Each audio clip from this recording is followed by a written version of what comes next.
Something's coming. And it's gonna hit you like a Mack truck. Someone is making videos of us doing disturbing, violent things. What's done in the dark, come shining through. This will be the last dance we have with our friends. Can't miss it. Something happened between Betty and Archie.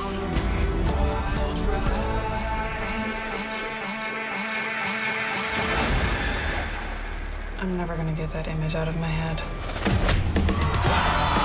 What the hell just happened? It doesn't make any sense. Is everyone having a good time tonight? Riverdale. New episodes start Wednesday, January 20th and stream free next day on the CW app.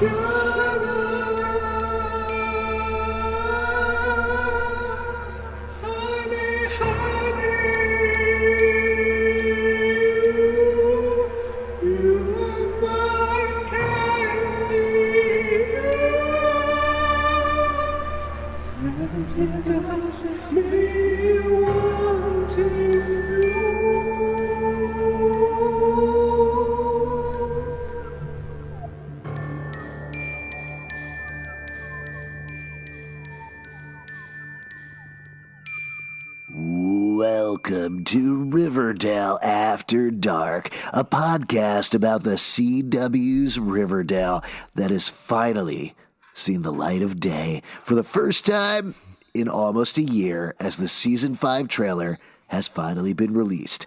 I'm Alex. When darkness falls after a long time, it's like, oh yeah, I remember darkness. A bunch of kissing happens in darkness, and I'm like, let's do this kissing stuff, because it's dark time. I'm Justin. I'm Pete. And as mentioned, we're going to be talking about the Season 5 trailer of Riverdale that just dropped moments ago here on the internet. Oh man, very exciting. I'll tell you, I don't know about you guys, but not that this is the most ridiculous, most unprecedented thing, but they set it up as a YouTube countdown video, which I don't think they've done before. Usually they just gonna drop the videos on the internet and that's it. But there was definitely like thousands of people in the chat in the minutes before, and I started to get very hyped up watching that. It was very exciting. I could tell you were hyped. Your graphic representation on Twitter was getting spicy as it got closer. Yeah. And I appreciate it. It's fun. I mean, though. I got to say, it is fun. And watching this trailer, I was like, oh, I feel like a part of my life is unfinished. I mean, my life is unfinished in general, but specifically this part is unfinished. Well, you, right after the Season 4 finale, you died for 37 seconds, right? It's right. And I was like, the end of Season 4. Barchi Rising. I screamed Barchi Rising, and I came back to life. That St. Peter was like, come toward the light. And I was like, I have to see if Barchi's going to work out. I'm glad you guys are having so much fun. You know what I mean? That's awesome. It's nice to be excited for something, I guess, you know? Yeah. I'm just going to go back to my sadness cave that's not a sex bunker. And, hopefully this won't be as bad as I think it's going to be. Oh, it's going to get a sex bunker. Real bad. It's going to be bad. Yes. A sex bunker is often very quickly turned into a sadness cave. Experience. I'm very worried. Yeah, when you bought yours, it said easy convert on the box. Exactly. I'm worried about Betty and Veronica. I don't want them to be fighting. They're such good friends. I'm worried if they turn on each other, like what's that going to do to Riverdale, you know? Well, it's going to keep almost going. like it's going to send it for 5 years in the future. Maybe even 7. So there's lots to talk about here, obviously. And we got a couple of tweets from you guys that I do want to leave some time for at the end about the trailer, about Season 5, about everything that's happening. But let's get into the footage because this is the first time we've seen anything from Season 5. Roberto Aguirre-Sacasa, the showrunner, said on Instagram, I believe, that this is just footage from the high school years. We're not seeing anything post-time jump here. Yes. So this is just Yeah, this is just the first 3 episodes that are left You over may have from noticed. You may have noticed the story was only focused on the stuff from last season. Yeah. Just to give the rundown in case you're not familiar, like Pete, 1/3 of the hosts of Riverdale After Dark, a Riverdale podcast, the first 3 episodes are going to be the leftover episodes from season 4, probably with a little bit of rejiggering to make it work for the overall structure of season 5. But that's the gang of high school. Then either at the end of episode 3 or the beginning of episode 4, we don't quite know, things are going to jump forward 7 years in time. And then the rest of these 16 episodes in the season are going to be the overall story, presumably separate from the Voyeur mystery that we're wrapping up at the end here. Now, in the footage, in the trailer, the main stuff that we get to see between flashes, we get to see a bunch of prom stuff, which is going to be the first episode. That's wait. Can we just Pete? Take a moment? Yes. That whole trailer was just the first 3 episodes? Welcome back to Riverdale, Pete. Oh, my God. You got to be kidding me. It might just be the first 3 minutes of the first episode. You don't know. I'm not ready. That is some high-octane shit. That's, I'm not Riverdale ready. moves I'm fast. not ready. I do think Alex, there's a lot that this trailer had to do, right? Like, the CW trailers, they're not... Sometimes they're 2-3 minute trailers, movie theater trailer length, but most of the time they're going for 60 seconds so they can cut them down to 30 for TV. That's all they got there. And here they not only needed to be like, hey, Riverdale is back. It's sexy. There's mysteries. There's danger. Look at all the characters you know and love. Here's literally 1 frame of Shoney. Also, we got to fit in a New York Times quote for some reason. That's very important. No way that was New York Times. Yeah, no, that was the New York Times. Probably the comment section. They're going to be running New York Times quotes through the episodes too, right? Oh, nice. The whole season long. Yeah, I believe in continuity of Riverdale, it's the New York Grimes. I hope it's like pop-up video where it just kind of like New York Times quote comes up during. Yeah, let's say thirst trap. Who said that? I haven't searched this up yet, but I really want to know who in the New York Times was like, oh my God, thirst trap. Maggie Haberman, I believe, is a big... yeah. But she was quoting Trump, so... Yeah, exactly. Trump always dropping his thirst trap. Yeah, so most of this is concerned with the prom, but I think the nice thing that they did here, because a lot of fans, unlike, say, us, for example, are not laser focused on exactly what happened in season 4. That was a while ago. By the time it premieres on January 20th, it's going to be even longer. So they did a good job of reminding us of what's going on with the Voyeur mystery while still teasing a lot of stuff that's coming forward. Generally speaking, broad strokes, what was your feeling coming away from the trailer? Were you hyped? Were you disappointed? Where were you at? Super hyped. I love the way this trailer, it really amped up how horrifying the last couple images from the season that we've seen already were, with the masks, the way the episode ended right before the break. It brought me right back to that. And seeing those flashes of that, it feels like truly scary stuff that we're going to be getting. And, you forget that these were the last 3 episodes of the season. So like the wild Riverdale meter is going to be off the charts from the jump, which has never been a problem in Riverdale, but I think it's going to be an even more just like whiplash into big action. That's what I'm worried about. Like, that's great. The trailer was such an emotional roller coaster of like these images like, no, yes, oh, what? That it was like, if that's the 3 episodes, I don't know how I'm going to get ready for these episodes. Like, just to kind of like speed watch movies. I don't know, like, to get ready for this pace. It's going to be crazy. There's this trope in stand-up comedy that if you really want to get better quickly, take your closer from your last best set and use that as your opener and build from there. That's what Riverdale is doing right now. And I think it's going to serve the show really well. Yeah, they're referring to these first couple of episodes as a tight 3. Yeah. And it's interesting if we are talking about the mystery. What do we think the mystery? Who's behind this? Because when last we've sort of theorized about this, there's like the Charles and Chick quotient, and that's about it. There's other smaller theories, but that's sort of they're the main characters in this show right now who haven't really answered what they're up to. So there's a couple of things that add new wrinkles to the voyeur mystery that we see in here. And obviously with any trailer, they're going to mix up the footage. They're going to cut together phrases so they seem like they're a continuous sentence when they might be from two entirely different scenes. But the things that I thought were the most interesting, first of all, my big theory coming out of last season was that Jelly Bean was involved some way, right? That was my theory, Alex. That was your theory that I stole? You guys should fight. Yes, you stole my theory. But I don't know. There's no way of finding out who said it first by listening. A lot of back to recordings some of sort it. There's a lot of recordings of it. All right. So your theory about Jelly Bean, I thought that was a pretty good theory. Let's say that. Fuck yes. But in the footage, we see, I think, two new shots. One of Betty and Jughead in bed asleep, and the voyeur is clearly inside the house now taking footage of them. We see a similar thing of Jelly Bean, a knife very delicately being rubbed on her face. And that either is a swerve to throw a suspicion off of her, or I think more likely she is actually being threatened by this voyeur, and that's probably what leads to FP leaving town, if anything. Interesting. I went with the first when I saw Jelly Bean in this trailer. I was like, why would they put her in here? A pretty small character in the show, a character that we've seen pop up, not really do much, but it feels like the show has made an effort to include her in scenes for no reason that we have been able to see so far. So I think this was having her in the trailer made me think more strongly that Jelly Bean is involved here. Interesting. Pete, are you right in the middle on Jelly Bean? Well, I feel like, I think we've all had that dream where we thought we were a piece of toast and somebody was spreading, like peanut butter or something on you. So I feel like she was it was probably just a dream sequence taken out of context. But yeah.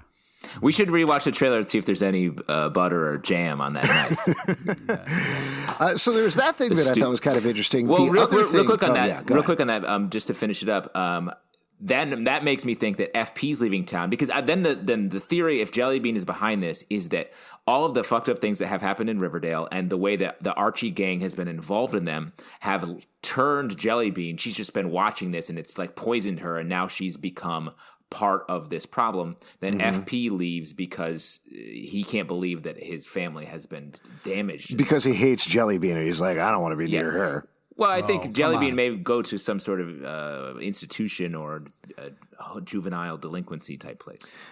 I mean, I will say there's a Riverdale novel called Poison Pen that came out recently that takes place after this whole thing goes down. And who knows if it'll exactly hook up. It's mostly vague in terms of what actually happened after the Voyeur mystery. But they do mention that FP left with Jelly Bean. So whether he left with Jelly Bean to keep her safe or left with Jelly Bean to protect others from her, I guess we'll see.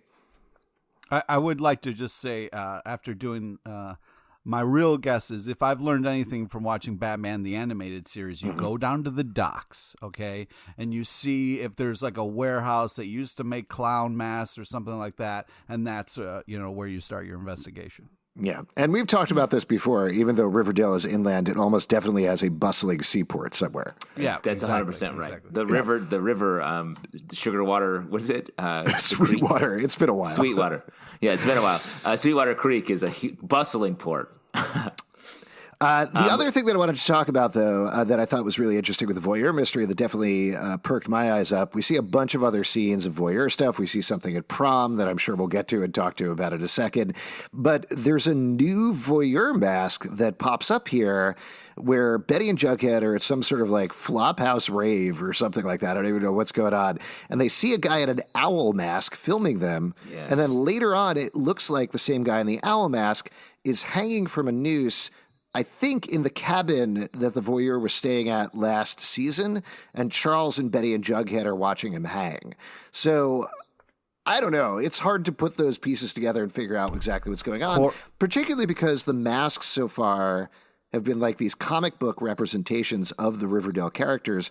So what could any of this possibly mean? Old-timey comic book characterizations. But I think it could be like a Court of Owls crossover, probably. What about Owl's Tootsie Roll Pop? The owl is the guy that's trying to get to the middle of the Tootsie Roll Pop. Yeah, he's counting. Oh, man, that totally makes sense. Man, I don't know. I wonder if it's going to be another swerve. I mean, just Episode-wise, I think we kind of expect that the prom is going to be a lot of relationship fallout as well as some voyeur stuff. The second episode is going to be finishing up the voyeur mystery because they have this whole rhythm of finishing up the mystery and then dealing with the fallout. And then episode 3 will probably be whatever happens after that, them leaving town, graduation, etc. So I don't know. I'm very curious to see what's going to happen. I will read a quick tweet there. This is from Nick Knack on Twitter. Says, guy hanging is Mr. Honey. Also says that's Archie that Jug punches. Archie tells Veronica he's confused, and Betty tells Jug she chooses him, but it's the long distance that breaks them up officially. A lot of theories there. What do you guys think is the owl hanging guy, Mr. Honey, though? It would make some sense. When the season, you forget how much of the season was about Mr. Honey being around, and I do think he's another character we have to find some sort of conclusion for here. And there's a lot of dangling, sort of the mysteries that were quote unquote solved. There's still a lot of characters around here that I think could weigh in on this. Yeah, my assumption was Mr. Honey was actually in that suit that they stabbed at the end of season 4. But hey, if they got a dead body, reuse it. Put it in an owl suit. Come on. Yeah. Classic. Exactly. Use the whole buffalo, as they say. Should we talk about the relationship stuff? I feel like that's the elephant in the room right now.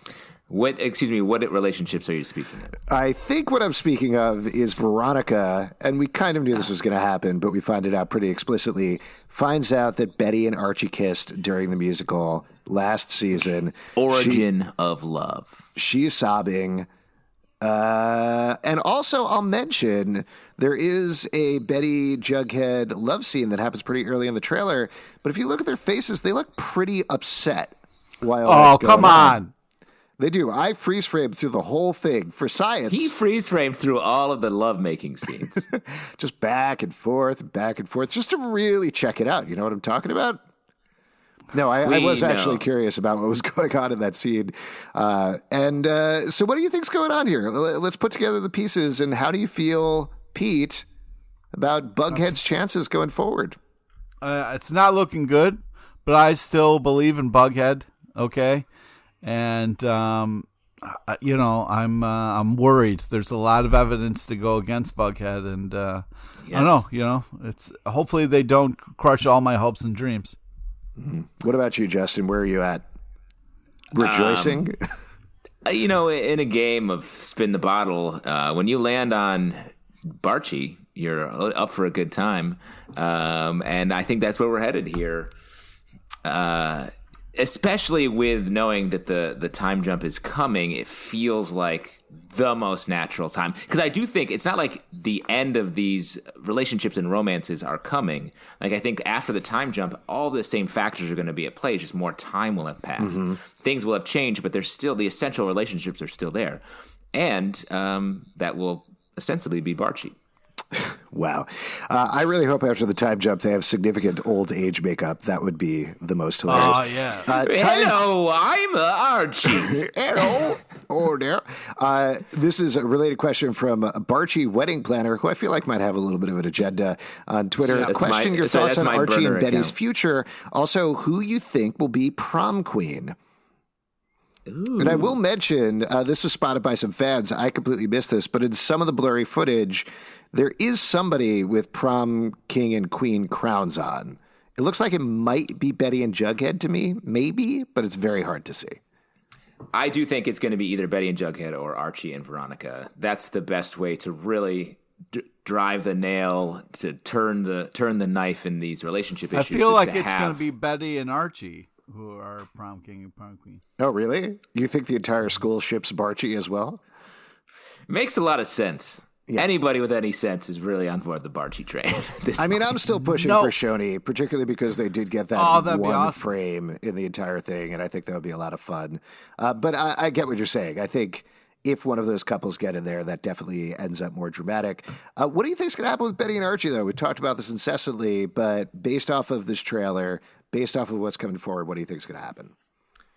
I think they are going to get together. It's going to damage all of their relationships, but then all of the voyeur stuff's going to come to a head. Lives will be on the line. They will protect each other, save each other, but eventually I think Archie's going to go his separate way, at the end after graduation. So I actually don't think Archie's going to be around for long, but in these first three episodes. But I do think it will be established. It will be a hard capital L love relationship for a big chunk here. Did you just call it big chunk? For this big chunk here. I thought you cut out for a second, so it sounded like for big chunk over here. That's big for Archie. Yeah, good old big. I mean, he's chunk. sort of a chunk, a hunk. Yeah. He's so much of a hunk. He's a chunk. Yeah, right now he's a child hunk, which I call a chunk. I shouldn't have said that. Delete that out of the podcast. Nope, that's in. Hashtag chunk. Now, I'll throw something out at you. This is getting away from the trailer, but I thought this was a really good theory that somebody threw out to me on Tumblr, that maybe Betty and Archie could be friends with benefits after the time jump, which I really liked because I thought, A, that's a very 20s thing to do, but B, rather than having them come in on them dating or start dating after the time jump, instead if they're having this casual thing, then Jughead and Veronica come back to town, that leads to a situation where they need to decide, is this actually casual, this thing we're doing, or do we actually have feelings for each other and want to move forward with it? Which I liked, personally. Interesting. See, I feel like, I don't know if that is something they, in the current iteration of their characters, I don't know if that's something in them. Like, how is Archie going to be able to control his emotions enough to be like, we're just friends with benefits? Yeah. Maybe he watches the movie. Yeah, that could be. I feel like he's the kind of guy like, yes, we're definitely friends with benefits. Here are 4 wedding rings. And she's like, no, it's not. That's not what it's. We have sex casually. And he's like, I got it. Here's the house I bought for us to live in, and here are children that we're going to have. Pete, you probably want to talk about this on Happier News. Your boy K.O. Kelly was in the trailer. This episode was. Did you notice him? Did you catch?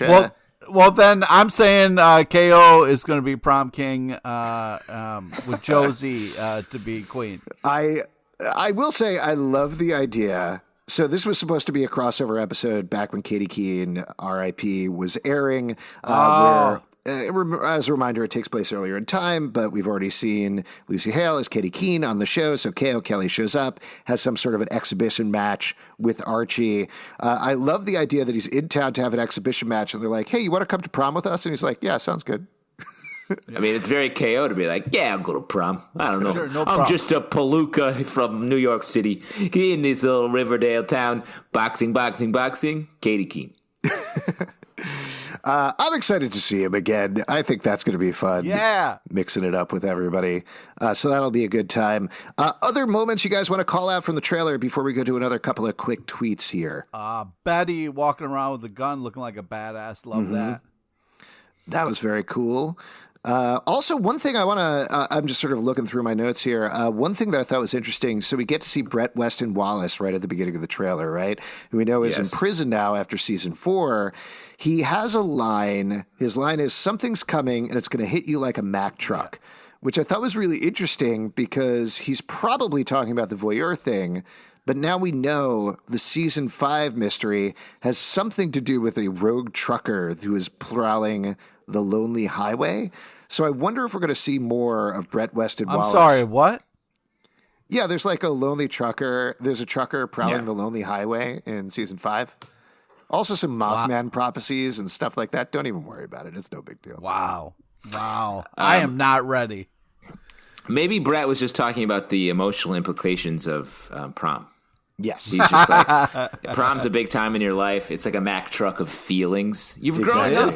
It is.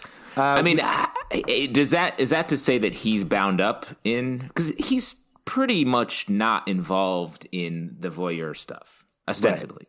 Right. I mean, I wonder, it would be a nice way of tying the 2 season 4 mysteries together, right? Like if the Stonewall thing does tie into the Voyeur thing some way.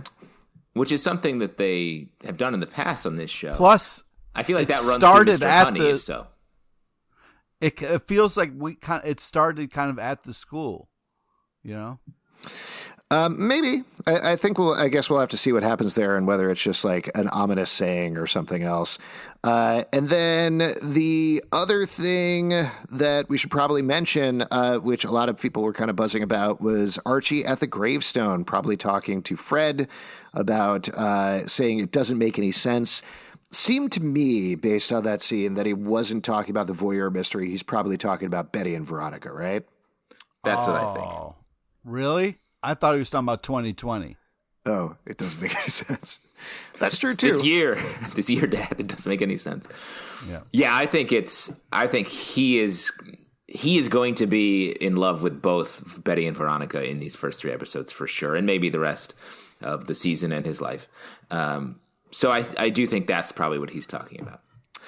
We got 2 tied-in tweets here. This is from Summer W613 says, how do you think Veronica finds out about the Archie kiss?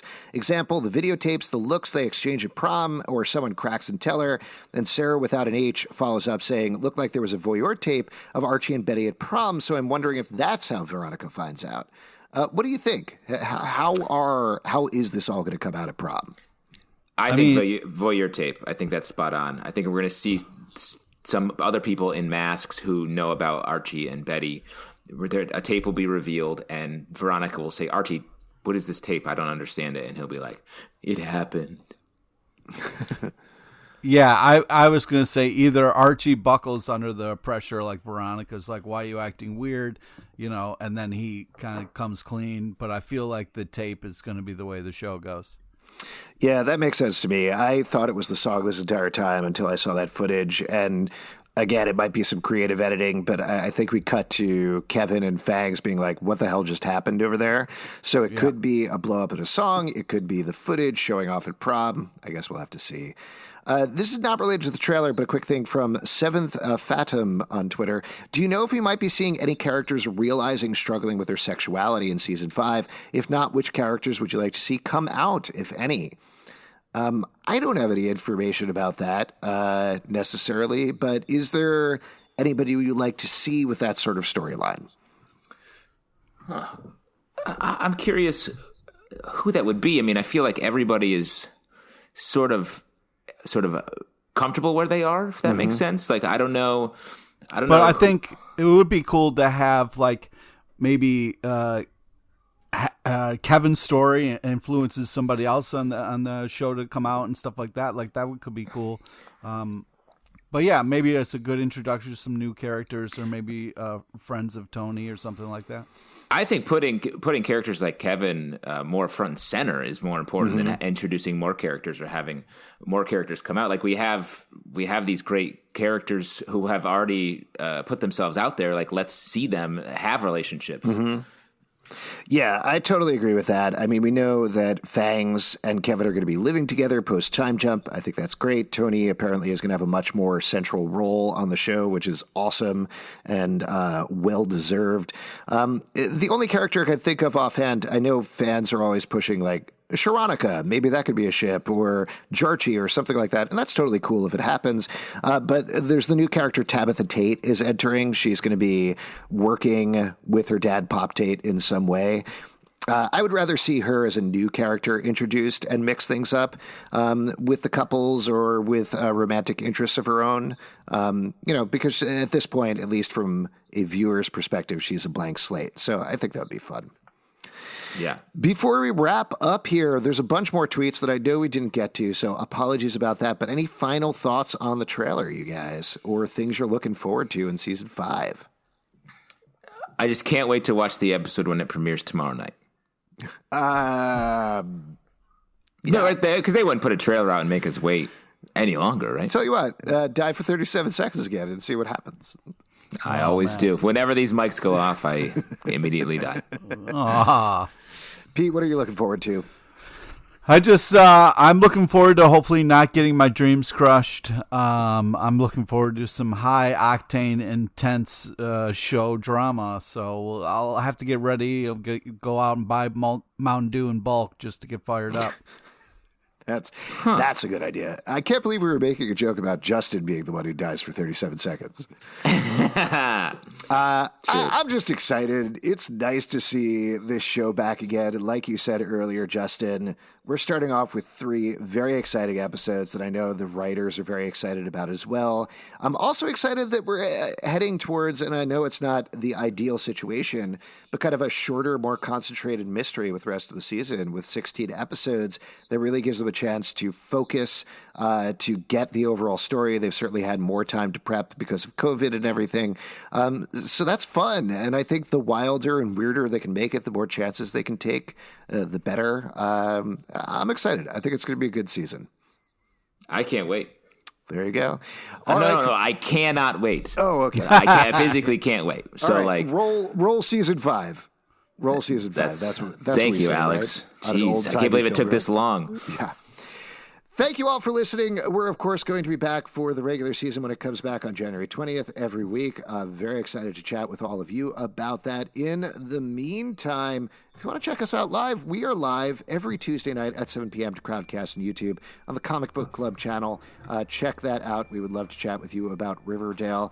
For this podcast, iTunes, Android, Spotify, Stitcher, or the app of your choice to subscribe and listen. Leave us a comment on iTunes in particular. We always like a good comment there. They're always appreciated. Socially, at Riverdale Dark on Twitter, at Riverdale After on Instagram, Riverdale After Dark on Facebook, comicbookclublive.com for this podcast and many more. Until next time, we'll see you after dark. Yes, after Barchi Dark's fun sunrise. Hey, hooray, bye. No.